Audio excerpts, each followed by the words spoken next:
नमस्ते प्रणाम दोस्तों, मैं वैष्णवी आप सभी का स्वागत करती हूँ। आइए आप सभी के बीच एक बहुत प्यारा सा कहारवा गीत लाए हैं। कैसा लगा कमेंट करके जरूर बताइएगा। अच्छा लगेगा तो वीडियो को लाइक शेयर, चैनल को सब्सक्राइब जरूर कीजिएगा।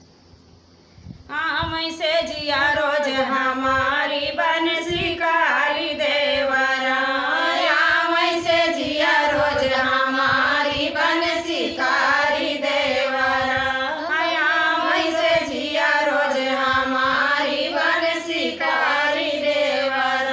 बलम हमारे बूढ़े पुरनिया बाटे निपट नारी, बलम हमारे बूढ़े पुरनिया बाटे निपट नारी। चल छबीले नयन कटीले